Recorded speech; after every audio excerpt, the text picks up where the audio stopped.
Basically আমরা যেটা আলোচনা করব সেটা হচ্ছে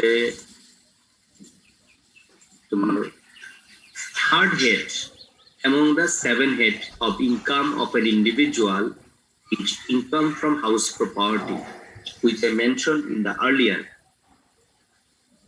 Income from house property basically একটা বেসিক জিনিস সব সময় মাথায় রাখবা যে আমরা ট্যাক্সেশনে দুইটা জিনিস আমাদের অ্যাকুরেটলি ডিটারমাইন করতে হবে। দুইটা জিনিস আমাদের দরকার, টোটাল ট্যাক্স জোরে দুইটা জিনিস শুধু মাথায় রাখবা। একটা হচ্ছে ইনকাম, যার উপর আমরা ট্যাক্স দিব, আরেকটা হচ্ছে সেই ইনকাম থেকে আমাদের কোন এক্সপেন্সটা অ্যালায়েবল, বাদ দেওয়ার পর আমরা সেটার উপর ট্যাক্স দেব। এই যেমন বেসিক স্যালারি আমরা দেখে আসছি, এটা একটা ইনকাম, এটার উপর টোটালি ট্যাক্স দিতে হবে, কোনো এক্সাম্পশন নেই। বাট হাউস রেন্টের উপর এক্সাম্পশন আছে, বাট তোমার হচ্ছে যে কার অ্যালাউন্সের উপর এক্সাম্পশন আছে, ঠিক আছে? তো এরকম যে মানে আমাদের দুইটা বিষয়, একটা হচ্ছে ইনকাম যেটার উপর আমরা ট্যাক্স দেব, আর এই ইনকামের মধ্য থেকে কোন এক্সপেন্সটা অ্যালাউয়েবল এক্সপেন্স বা বাদযোগ্য ব্যয়, ঠিক আছে? এই দুইটা জিনিস মাথায় রাখো। এখানে income from house property, house property থেকে যদি ইনকাম হয় তার উপর আমাদের ট্যাক্স দিতে হবে। জাস্ট এর ইমিডিয়েট আগে যেটা আমরা দেখে আসছি, income from interest on security, securities থেকে যদি আমাদের ইন্টারেস্ট ইনকাম হয় তার উপর ট্যাক্স দিতে হবে। সেখানে আমরা কি করেছি, আমরা ইন্টারেস্ট গুলো ক্যালকুলেট করেছি, সেই ইন্টারেস্ট থেকে যেগুলো অ্যালায়েবল এক্সপেন্স ছিল, দুইটা অ্যালায়েবল এক্সপেন্স ছিল, একটা ছিল ব্যাংক চার্জ আর একটা হচ্ছে ব্যাংক ইন্টারেস্ট। যদি ব্রড ফান্ড থাকে তাহলে ব্যাংক ইন্টারেস্ট, এই দুইটা এক্সপেন্স বাদ দিলে দেন আমরা তার উপর যে থাকবে সেটাকে আমরা বলবো ট্যাক্সেবল ইনকাম। হচ্ছে ইনকাম আর একটা হচ্ছে ট্যাক্সেবল ইনকাম। দেখো একটা জিনিস যে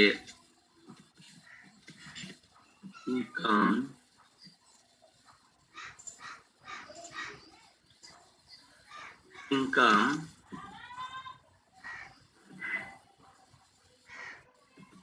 minus allowable expense equal to taxable income.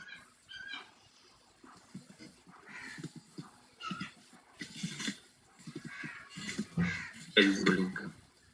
Am I right?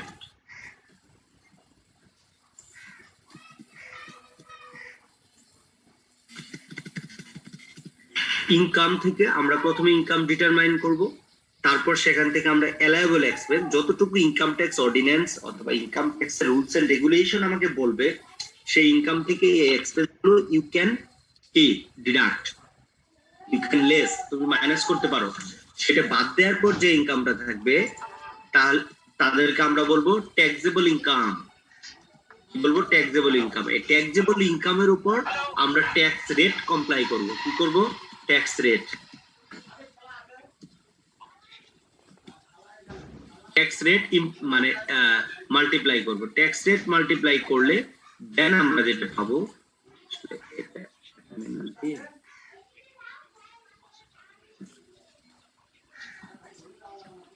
Basically tax calculate করব। ট্যাক্সটা হবে এরকম, ট্যাক্স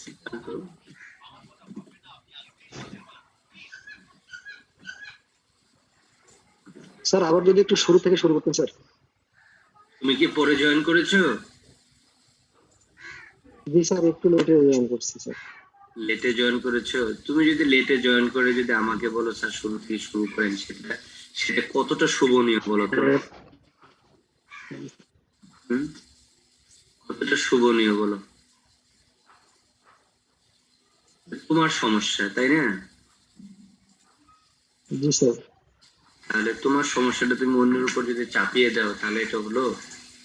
আমার একটু সমস্যা ছিল, আমি কিন্তু অ্যানাউন্সমেন্ট করে দিয়েছি যে 10 মিনিট পরে শুরু হবে, হয়তো 15 মিনিট পর শুরু হয়েছে। আচ্ছা,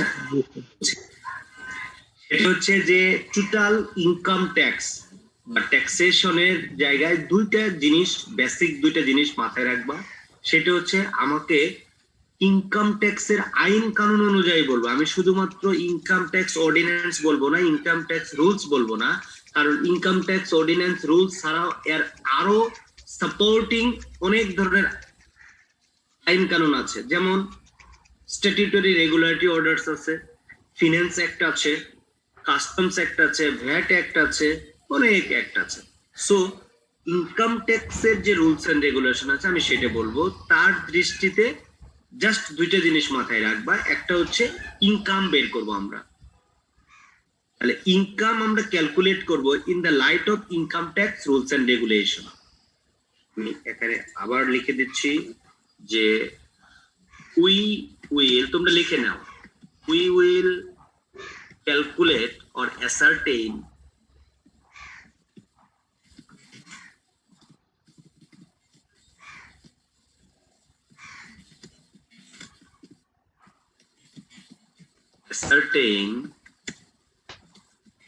the income in the light of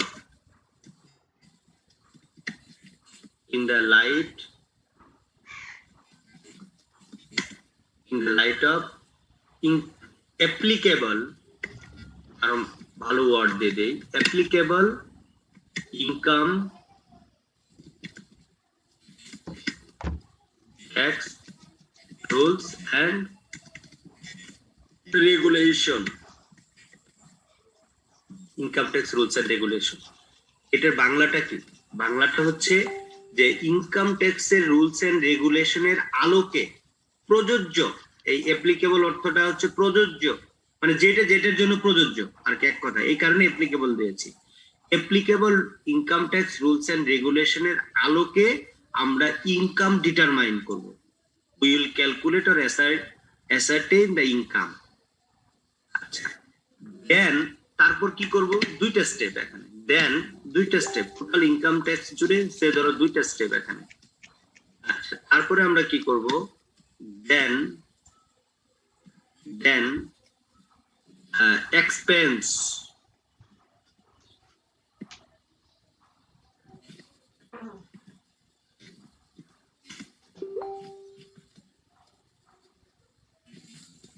expenses allowed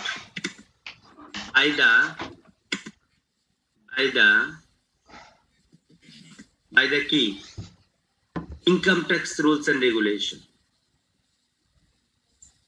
যে এক্সপেন্সটা অ্যালাউ করেছে income tax rules and regulation, expense allowed by income tax rules and regulation. এখানে আমাদের বাক্যের সাবজেক্ট কোনটা বলো তো, কেউ বলতে পারো? Tax sir, income tax rules and regulation, income tax rules and regulation. আর অন্য কেউ বলতে পারো? দেখি বলো তো, একটা বাক্য লিখতেছি আমি, কমপ্লিট করি নাই, বাট সাবজেক্ট আমি লিখতেছি। হ্যাঁ, expense, thank you so much, right, exactly, এই বাক্যের সাবজেক্ট হচ্ছে এক্সপেন্স। এইটুকু দ্বারা আমি এক্সপানশন করেছি বাক্যটা। এটাকে বলে অ্যালাউড বাই, এটা হচ্ছে প্যাসিভ মডিফায়ার, আমি জাস্ট মডিফাই করেছি আর কিছু। allowed by the expense allowed by the income tax rules and regulation, students of হাজি দানেশ, এই যে অফ হাজি দানেশ, এইটুক দ্বারা জাস্ট তোমাকে আমি জাস্ট আইডেন্টিফাই করলাম, কিছু না। expenses allowed by the income tax rules and regulations will be deducted from aforesaid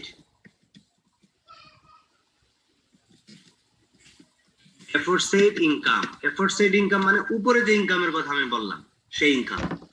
expenses allowed by the income tax rules and regulation will be deducted from aforesaid income, then we will get কি? তারপর স্টেপটা হচ্ছে যে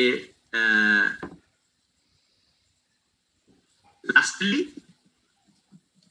taxable income, right, lastly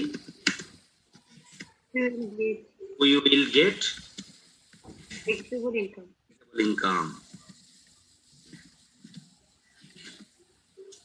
and can compute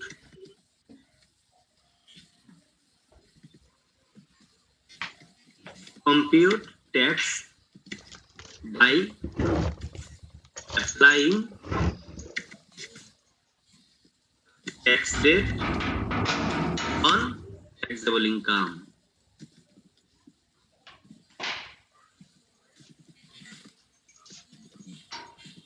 Applicable tax rate দিয়ে এখানে applying tax rate, applicable tax rate দিলে better হয়। যাই হোক, on taxable income. Lastly, we will get taxable income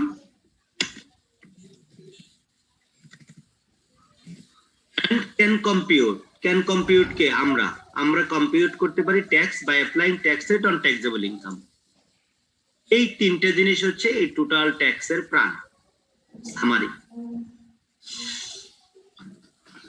কি যে বলেছিল স্যার আবার বলেন, ক্লিয়ার হয়েছে? জি স্যার, জি স্যার। এরপরে যদি পরে জয়েন করো আর বুঝতে চাবা না, আরেক বন্ধুর কাছ থেকে বুঝে নিবা, সেটা আর বুঝাবো না। ওকে।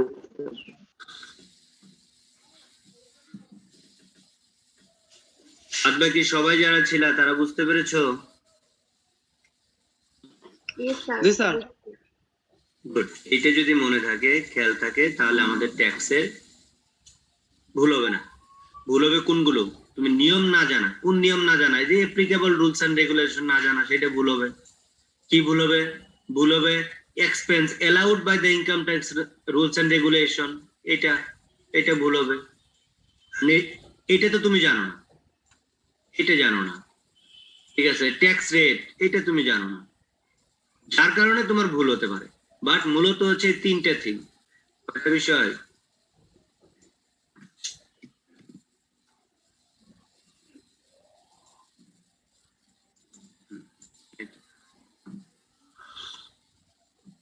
তাহলে এগুলো এবার ডিলিট করে দেই।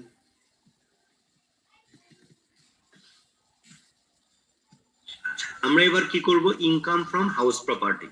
এই যে এই কথাগুলো যদি ফার্স্ট ক্লাসে বলতাম তাহলে বুঝতে পারতাম। ঠিক কিন্তু বেসিক জিনিস ট্যাক্স, ঠিক বেসিক জিনিস কিন্তু ট্যাক্সের। তাহলে শুরুতেই বলো, কিন্তু শুরুতে বললে বুঝতে পারতাম না। হ্যাঁ বলো, যদি প্রশ্ন থাকে বলো। তাহলে এই যে ইনকাম ফ্রম হাউস প্রপার্টি, এই জায়গায় এসে আমরা কি করব? এই জায়গায় এসে আমরা এই হাউস প্রপার্টি থেকে ইনকাম ডিটারমিনেশন করব। সেই ইনকাম থেকে আমরা কি করব? অ্যালাউয়েবল এক্সপেন্স বাদ দিব, আগে বের করব।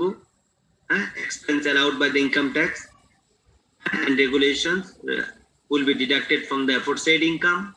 তারপর আমরা ট্যাক্সেবল ইনকাম পাবো, তার উপর আমরা ট্যাক্স অ্যাপ্লাই করে আমরা ইনকাম ট্যাক্স ক্যালকুলেট করব।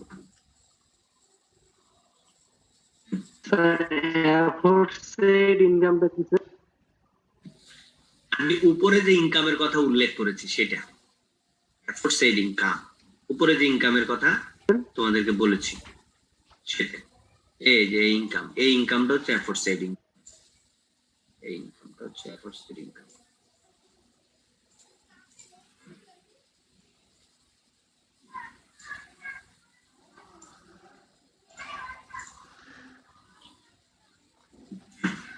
ঠিক আছে, ক্লিয়ার? এবার আসি ইনকাম হাউস প্রপার্টিতে আসি। ইনকাম ফ্রম হাউস প্রপার্টিতে, আচ্ছা তাহলে আমরা স্ক্রিন শেয়ারে চলে যাই। নিখিলের বইতে কত নাম্বার চ্যাপ্টারে আছে? 7 থেকে 9 এর মধ্যেই তো পাওয়ার কথা। 8 নাম্বার চ্যাপ্টার। 8 নম্বর চ্যাপ্টার। গুড।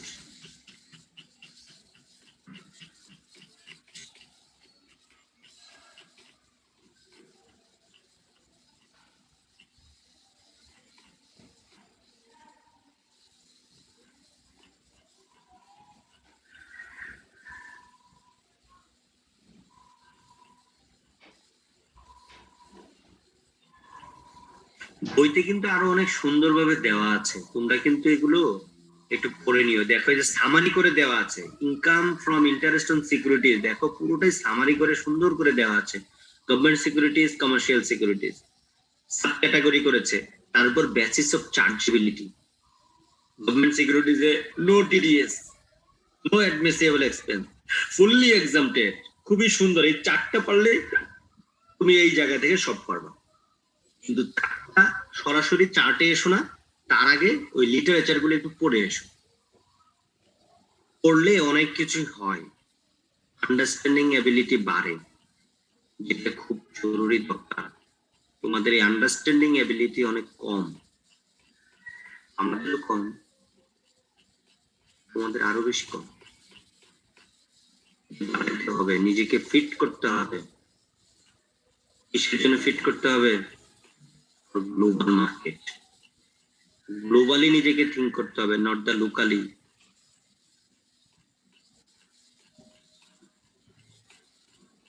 দেন নিজের স্বপ্ন, ফ্যামিলির স্বপ্ন, অনেক কিছু বাস্তবায়ন হবে। তোমরা পড়ালেখা করো, দেখতে পাচ্ছি তোমাদের সিনিয়রেরা পড়ালেখা করছে। কখন? এমবিএ পরে খুব পড়ালেখা করছে, অনেকেই আসে বলতেছে খুব কষ্ট করতেছে, ঠিক আছে? এমবিএ পরে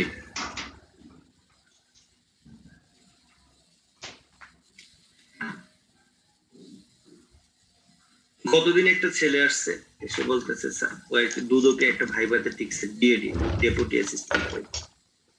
ভাইভা কি হতে পারে?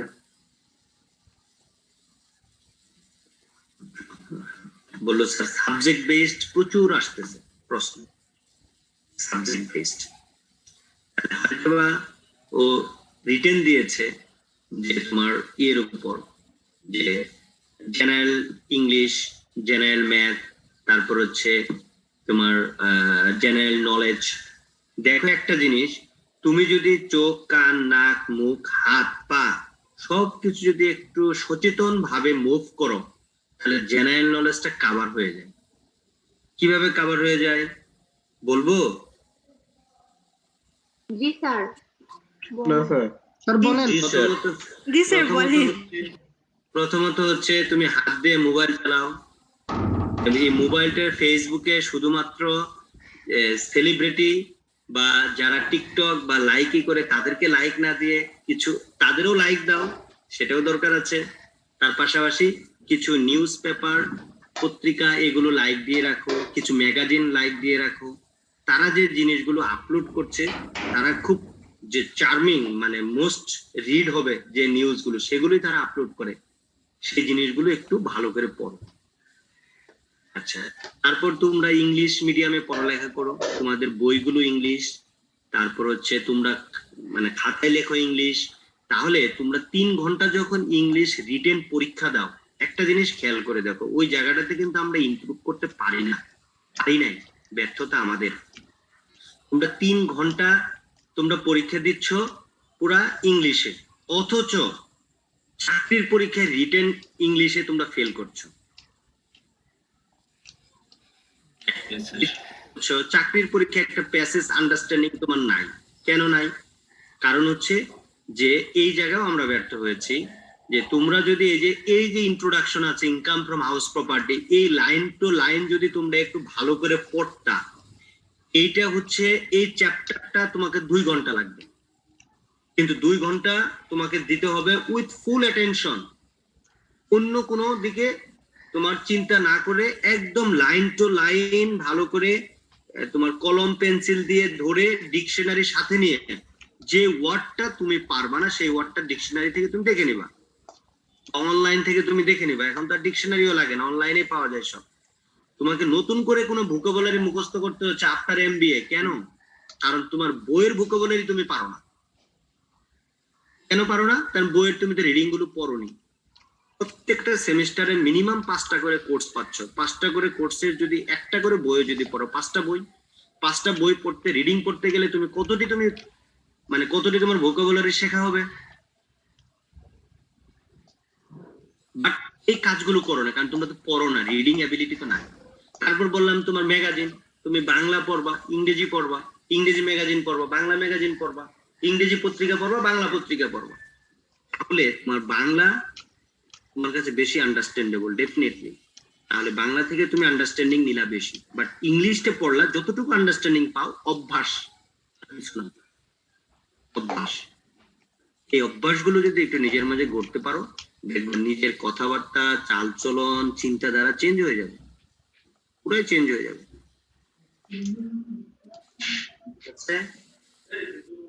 এই কারণে বললাম যে অ্যাকচুয়ালি মানে পড়ালেখা একাডেমিক পড়ালেখার মধ্যে চাকরির প্রস্তুতি তোমার দেখা গেল যে 60% চলে আসে, 60 থেকে 70%, আর 30% হচ্ছে তোমার প্রত্যেকটা চাকরির নেচার অনুযায়ী একটু প্রিপারেশন নেওয়া লাগে। 30% প্রিপারেশন তুমি ডিগ্রি গ্রাজুয়েশনে পড়ে নিবা, সমস্যা নাই, বাট 70% প্রিপারেশন আই থিঙ্ক তোমার চলে আসবে তুমি যদি একাডেমিক্যালি যদি তুমি ভালো করে যদি পড়ো। তাতে করে দুইটা জিনিস হবে, তুমি একাডেমিক্যালি তুমি সলভেন্ট হয়ে যাবে। যেমন ওই ছাত্রটা আসছিল, সে একাডেমিক নিয়ে এখন চিন্তিত, কারণ একাডেমিক হচ্ছে ভাইবা। এখন ভাইবা একাডেমিক, সে অ্যাকাউন্টিং এ সে এমবিএ করেছে, তাকে যদি বলা হয় যে বলো তো দেখি যে কেন তুমি ক্লোজিং এন্ট্রি দেয়া হয়, ক্লোজিং এন্ট্রি স্যার কেন দেয়া হয়, পারলো না। অ্যাডজাস্টিং এন্ট্রি কেন দেয়া হয়, পারলো না। বলো ফাইন্যান্সিয়াল স্টেটমেন্টস এর নামগুলো বলো। যদি বললো sir trading and profit and loss account, প্রথমটা বললো trading and profit and loss account, এটা তো মান্দাতা আমলের trading and profit and loss account, অনেক আগে চলে গেছে। তার মানে কি প্রথম দুইটা প্রশ্নের উত্তর পারে না, তৃতীয় প্রশ্নের উত্তর এসে সে ব্যাকডেটেড প্রশ্নের উত্তর দিয়েছে, তার চাকরি দেওয়া উচিত?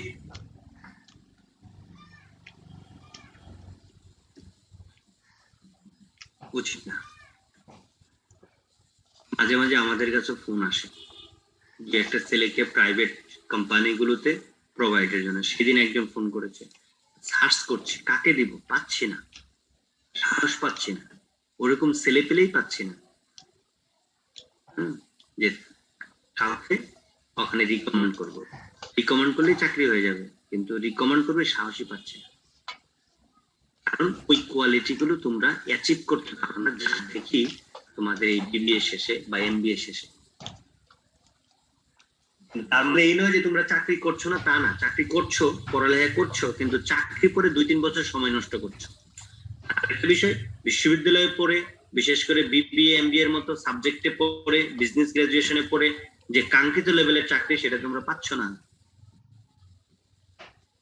এটা দুঃখজনক। যাই হোক, একটু ক্লাসে আগাই, যেহেতু অনলাইনে ক্লাস, সবাই মেগাবাইট তারপরে হচ্ছে গিগাবাইট খরচ করে ক্লাস করতেছো, এই স্যারদের কি নীতিবাক্য নাকি এগুলোই তো তোমরা বলো, যদি বেশি ভালো করে বলো, আরো অনেক কিছু বলা যায়, এগুলো শোনার জন্য না, অনেক হয়তো সেটাই না প্রয়োজন। অনেকে ভাবছে অনেক ভালো লাগলো শুনে, আমরা অনেক কিছু জানতে পারলাম স্যার, ভালো লেগেছে অনেক। বলবেন মানে যেগুলো বইয়ে নাই, মানে আরো বেশি কিছু। ঠিক আছে, এগুলো যদি কারো কাজে লাগে, এগুলো মোটিভেশন দরকার আছে স্যার, এসব হ্যাঁ, এগুলো কাজে লাগাও, দরকার আছে তো শুধু বলে আজকে ক্লাস শেষ করতে হবে।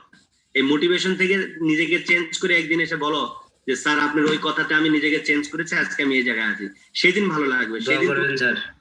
সেদিন তোমাদের জুনিয়র কাছে হয়তো তোমার গল্পটা করবো, ঠিক আছে, তুমি হয়তো বা জানবা না, বাট তোমার গল্পটা করবো, এরকম হতে হবে, ঠিক আছে? হবে স্যার, ইনশাআল্লাহ হবে। ওকে ওকে, আমার আবার 11:30 একটা ক্লাস দিয়েছি, সো তোমাদের একটু জাস্ট একটা পরিচিতি দিয়ে দেই ইনকাম ফ্রম হাউস প্রপার্টি, দিয়ে আমরা শেষ করব। আগামীকাল আমরা একটা এক্সারসাইজ করে এই চ্যাপ্টার আমরা শেষ করে দেব। আচ্ছা, পরিচিতিটা কি শুরুতে একদম দিয়ে দিয়েছি, সেটা হচ্ছে income from house property. House property থেকে আমাদের যে ইনকাম হবে সেটা, এখন হাউস প্রপার্টি কাকে বলে তার ডেফিনেশনটা আমাকে জানতে হবে, তাহলে আমরা বুঝতে পারবো যে হাউস প্রপার্টি থেকে কি ইনকাম হয়। এখানে হাউস প্রপার্টি ডেফিনেশন সরাসরি income from house property definition দিয়েছে। বেসিক্যালি এই ডেফিনেশনটা হচ্ছে annual value of any property whether used for commercial or residential purpose consisting of any building, মানে হাউস প্রপার্টির মধ্যে কোনো বিল্ডিং থাকতে পারে, হাউস প্রপার্টির মধ্যে কোনো ফার্নিচার, ফিক্সিং, ফিটিংস এটসেট্রা থাকতে পারে, ল্যান্ড থাকতে পারে, অ্যাপার্টমেন্ট থাকতে পারে, of which SSC is the owner। এই হাউস প্রপার্টির মালিক হবে কে? SSC। ইভেন এই হাউস প্রপার্টির annual value of any house property, মূলত কিন্তু এই সেন্টেন্সটা যদি ছোট করো তাহলে হচ্ছে যে এরকম দাঁড়াবে, annual value of any property whether used, এটা আমি যদি বাদ দিয়ে দেই, of which SSC is the owner, এটা দাঁড়ায় annual value of any property, SSC is the owner। কোন প্রপার্টির যদি এসএসসি ওনার হয় তার যে অ্যানুয়াল ভ্যালু সেটাই হচ্ছে ইনকাম ফ্রম হাউস প্রপার্টি। আমি আবারও বলছি, কোন প্রপার্টির মালিক যখন এসএসসি হবে সেই প্রপার্টি থেকে যখন ইনকাম হবে তাকে আমরা বলবো অ্যানুয়াল ভ্যালু। অ্যানুয়াল ভ্যালুটা কি সেটা আরেকটু পরে আরো ভালোভাবে আলোচনা করব। ফার্স্টলি বুঝে নাও annual value. If the house property is own by the two or more person. আচ্ছা আরেকটু বলে নেই, এই হাউস প্রপার্টি এখানে বলছে the profit of which are chargeable to annual value of such property is not assessable under this act. যদি এই house প্রপার্টিটা কোনো বিজনেস পারপাসে ব্যবহার করা হয় সেখান থেকে যদি কোনো প্রফিট আসে তার উপর ইনকাম ট্যাক্স হবে, বাট আর অ্যানুয়াল ভ্যালুর উপর হবে না। 2 নম্বর বলছে if the house property is own by two or more person and if their respective shares. যদি একটা হাউস প্রপার্টি যদি তোমার এক বা দুইয়ের অধিক কোনো ব্যক্তি দ্বারা যদি সেটা তোমার মালিকানা থাকে তাহলে যার যতটুকু অংশ আছে সেই অংশের ইনকামটাই হবে তার অ্যানুয়াল ভ্যালু। সেই অংশের ইনকামটা হবে কি অ্যানুয়াল ভ্যালু। সে ধরো 3 বন্ধু মিলে একটা বাসা বাড়ি বানিয়েছে, সে বাসা বাড়ি থেকে 3 লাখ টাকা আসে ভাড়া আসে, তাহলে একজনের যখন আমরা ইনকাম ট্যাক্স ক্যালকুলেট করব তখন তার ইনকাম হবে 1 লাখ টাকা, যদি সমানভাবে যদি তাদের সেখানে ফ্ল্যাট থাকে। যদি ফ্ল্যাট সমানভাবে না থাকে, যে আংশিকভাবে ফ্ল্যাট থাকবে সে আংশিকভাবে তার ভাড়া আমরা তার অ্যানুয়াল ভ্যালু হিসেবে ট্রিট করব। Where an SSC or owner of house property receives any advance from the tenant which is not adjustable। আচ্ছা এখানে কিছু কথা আসলে পরে বলবো। আরেকটা জিনিস বলে নেই, তাহলে একজন এসএসসি যদি একটা বাড়ি থাকে, সেই বাড়িতে যদি নিজে থাকে তাহলে তার উপর কি অ্যানুয়াল ভ্যালু আসবে? আসবে না। যদি একজন এসএসসির একটা প্রপার্টি থাকে, ইভেন সেই প্রপার্টিতে সে যদি নিজে ব্যবসা করে তাহলে তারও অ্যানুয়াল ভ্যালুর উপর ট্যাক্স দিতে হবে না। শুধুমাত্র সেটা রেসিডেন্সিয়াল অথবা কমার্শিয়াল, আবাসিক অথবা বাণিজ্যিক ভাবে যদি সেই প্রপার্টিটা ভাড়া দেওয়া হয়, ইভেন সেখান থেকে যে ইনকাম হবে তাকে আমরা বলবো অ্যানুয়াল ভ্যালু। এবার কি একটু ধারণা পেয়েছো? একেবারে সব পাবা না, আমরা আসি। জি স্যার। এখানে conditions to be satisfied while computing income under the head, এই যে কন্ডিশন গুলো লাগবে। কি কি কন্ডিশন? প্রথমে বলছে SSC is the legal owner of the whole house property or the owner or the part of the property or the beneficiary of the property। Assessee কে legal owner হইতে হবে পুরোটা অথবা আংশিক সেই প্রপার্টির। এটা হচ্ছে 1 নম্বর কন্ডিশন। 2 নম্বর কন্ডিশন বলছে income should be generated from late out. Late out ওই যে টু লেট যে লেখা থাকে, ঠিক আছে? এই বানানটা কি বলতো? এই যে বিভিন্ন জায়গায় যে লেখা থাকে টু লেট, সঠিক বানান কোনটা বলতো?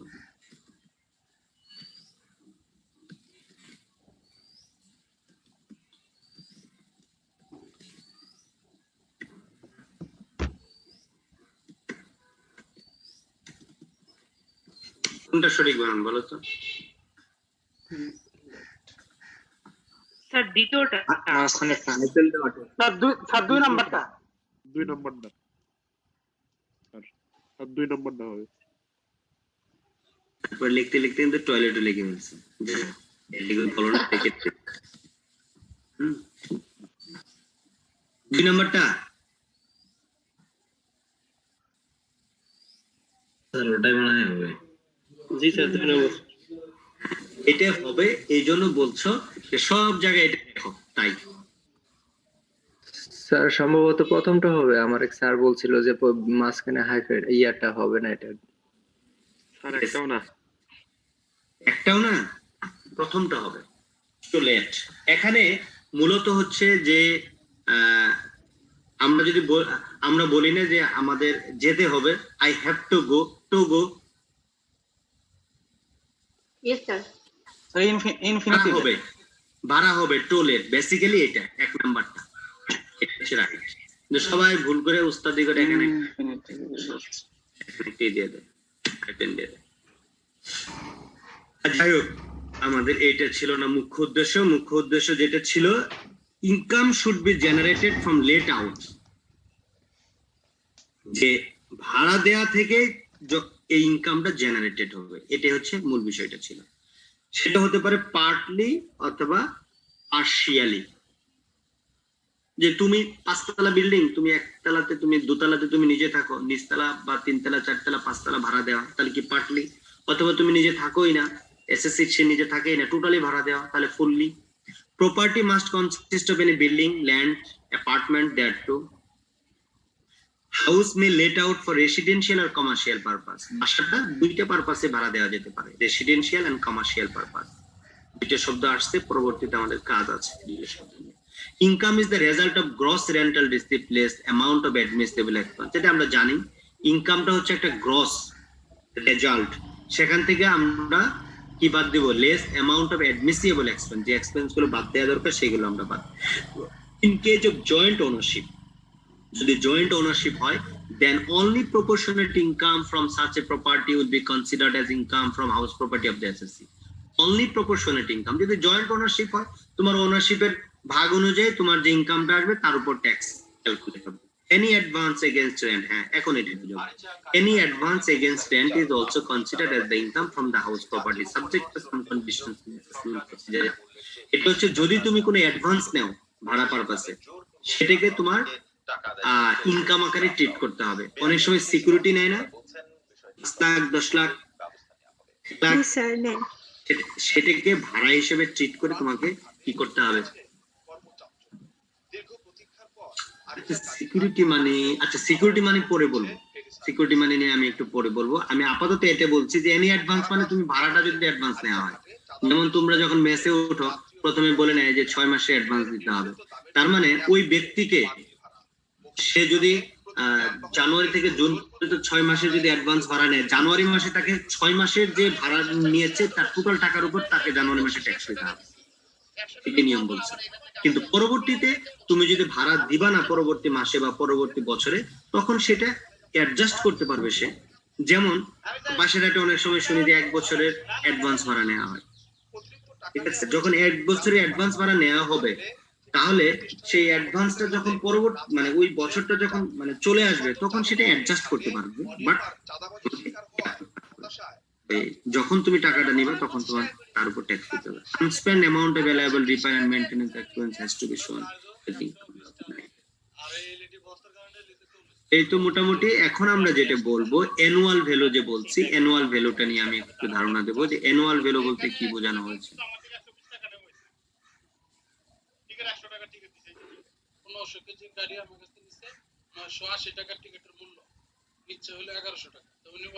এখানে একটু ছোট করে আলোচনা করেছে সেকশন 2-1 24-25 প্যারা 1 and 38 অফ দ্য 6 শিডিউলে বলছে যে এই হাউস প্রপার্টি থেকে কোন ইনকাম গুলো আমার ট্যাক্সের মধ্যে আসবে না, এটা একটু মানে জেনে থাকা দরকার। হাউস প্রপার্টি থেকে কোন ইনকাম গুলো আমার ট্যাক্সের মধ্যে আসবে না। প্রথমটা হচ্ছে annual value of house property, house used by the owner for his personal purpose. যদি কেউ তার নিজের বাড়ি ব্যক্তিগত কাজে যদি সে ব্যবহার করে, সেটা হোক রেসিডেন্স, সেটা হোক বিজনেস বা প্রফেশন পারপাস। সে তুমি একজন অ্যাডভোকেট বা তুমি একজন কনসালটেন্ট, তাহলে তুমি দোতলায় থাকছো, নিচতলায় কনসালটেন্সি ফার্ম দিয়েছো, তাহলে তার অ্যানুয়াল ভ্যালুর উপর তোমাকে ট্যাক্স দিতে হবে না, এটা খেয়াল রাখতে হবে। দ্বিতীয়ত খেয়াল রাখতে হবে যে whole part some equal person. আচ্ছা যদি কখনো ভ্যাকান্ট থাকে না অনেক সময়, যে সিট খালি আছে মেসে, এরকম যে একটা ফ্লোরে টোটাল সিট খালি আছে, তাহলে যদি কোনো মাসে ভ্যাকান্ট থাকে, সেই ভ্যাকান্টটাও বলছে যে সেটা ক্যালকুলেট করে সেটা উপর ট্যাক্স দিতে হবে না, সেই অ্যামাউন্ট অ্যানুয়াল ভ্যালু থেকে বাদ যাবে। অ্যানুয়াল ভ্যালুটা কি সেটা আমরা পরে আসতেছি। তারপর হচ্ছে any income derive from the house property held under the trust or any legal obligation only used for religious and charitable purpose. যদি কোনো হাউস প্রপার্টি ট্রাস্টের আন্ডারে থাকে, সেখান থেকে যদি কোনো ইনকাম হয়, সেটা ভাড়া ইনকাম হতে পারে বা XYZ এনি ইনকাম হতে পারে, তার উপর সেই ইনকামের উপর আমাদের ট্যাক্স দিতে হবে না। এই তিনটা জানলেই হবে, এত জানার দরকার নেই, ঠিক আছে? তারপর অ্যানুয়াল ভ্যালুটা আসে। অ্যানুয়াল ভ্যালুটা কি আমরা অনেকক্ষণ যাবত আলোচনা করছি, annual value of house property, তার উপর আমাদের ট্যাক্সটা দিতে হবে।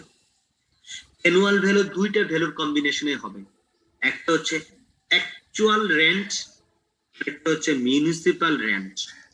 Annual value of house property refers to the gross rental income from the house property. দেখো annual value of house property refers to the gross rental income from the house property in a particular income year. কোনো একটা নির্দিষ্ট income ইয়ারে house property থেকে gross যে rental income হবে তাকে annual value বোঝাবে for assessment purpose. Annual value is the higher of actual rental. Annual value is the higher of actual rental value and the municipal value of house property. তাহলে annual valueটা কি? Assessment purpose এ দুইটা বিষয়ের higher one.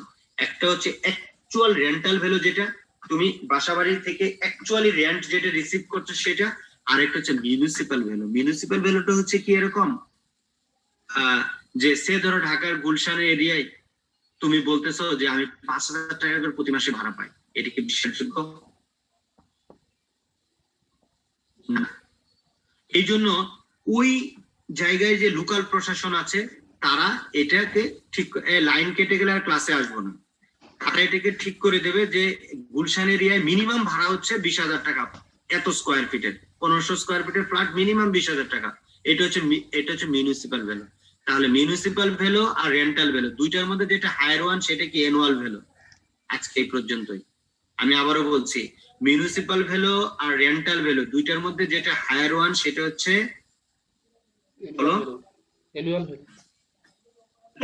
Sir সেটাই annual value হিসেবে calculate হবে। It's amazing, কিভাবে পারো তুমি?